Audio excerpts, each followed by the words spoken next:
Saya mungkin akan mencoba untuk menjelaskan mengenai pembagian tugas tadi yang ditanyakan ya, dan proses. Sebetulnya ini kita juga sudah mendiskusikan dalam artian, karena ini adalah sebuah periode transisi.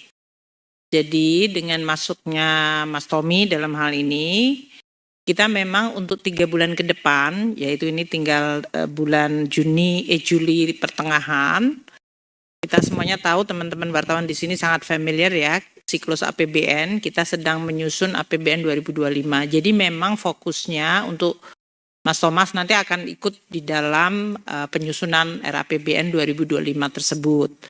Ya ini nih sekarang dalam proses tahap penyusunan berdasarkan pembahasan dengan DPR yang kemarin sudah dilakukan. Tentu dengan masuknya Mas Thomas ya di sini akan membuat seluruh komunikasinya menjadi jauh lebih mudah. Kalau kemarin itu kita biasanya mengundang tadi sekaligus menanyakan apakah maksud masuknya Mas Thomas ini karena kita tidak ada hubungan yang bagus. Enggak, justru karena selama ini bagus. Namun dengan adanya di dalam kan jadinya nggak perlu harus ada pertemuan khusus karena sekarang dengan Mas Thomas sudah ada di sini.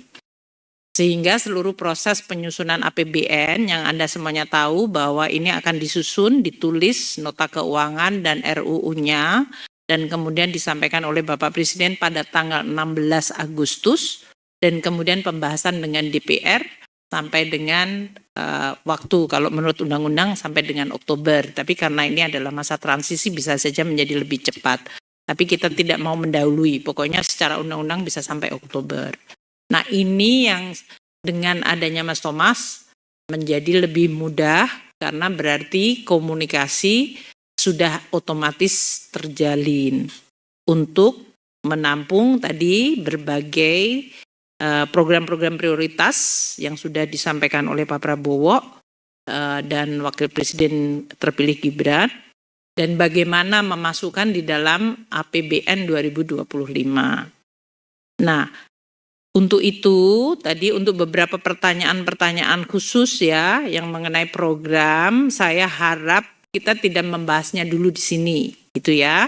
Karena ini kan sedang dalam proses tentunya supaya nanti di dalam proses ini kita akan terus mengumpulkan berbagai informasi, posisi sehingga nanti akan dalam bentuk nota keuangan dan RUU yang akan dalam waktu 3 minggu. Teman-teman wartawan cukup sabar ya untuk 3 minggu dan kemudian kita sampaikan.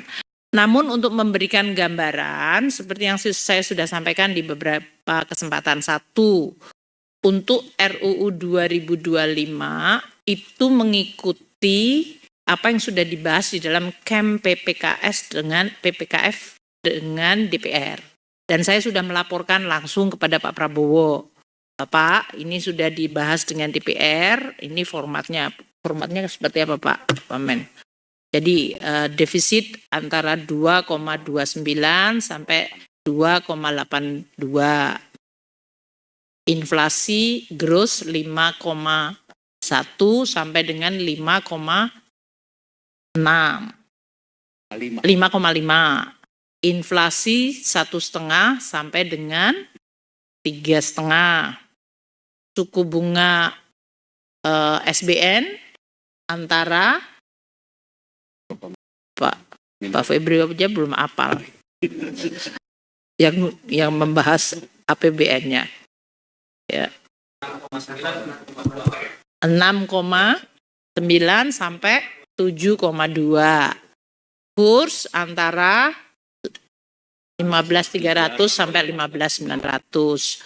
Jadi ini semuanya yang sudah kita bahas kemarin, saya laporkan kepada Bapak Presiden terpilih, Bapak Presiden Prabowo terpilih, dan saya sampaikan Bapak ini yang sudah dibahas dengan DPR, dengan range, dan sekarang kita di dalam proses untuk penyusunan dan berarti kita akan mulai menghitung berapa titiknya nanti, penerimaan negara berapa, pajak, bea cukai, PNBP, kemudian belanja negara dengan berbagai yang sudah dibahas, pagu anggarannya yang nanti kita akan sampaikan, dan termasuk program-program yang dalam hal ini Presiden terpilih sudah menyampaikan, yaitu mengenai makan bergizi.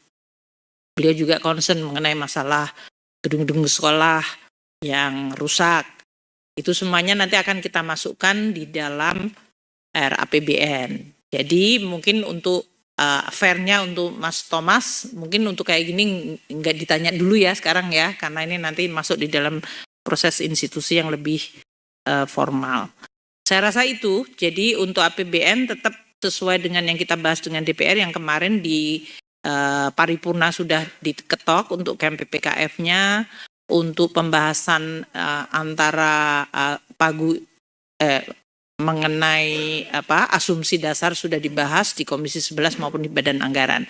Dan di Badan Anggaran juga sudah disebutkan mengenai 3 panja waktu itu, dan itu semuanya sudah dilaporkan. Itu ya, jadi nggak ada yang deviate, namun proses politiknya saya melaporkan ke Presiden Jokowi, saya melaporkan kepada Presiden terpilih, sehingga proses ini bisa berjalan secara baik. Dan selama ini komunikasi juga baik, dan Presiden terpilih Pak Prabowo fully aware, sangat menyadari mengenai proses penyusunan anggaran ini, dan beliau juga terus mendukungnya. Demikian ya. Tommy, silahkan kalau ada beberapa pertanyaan tadi. Terima kasih Bu Menteri.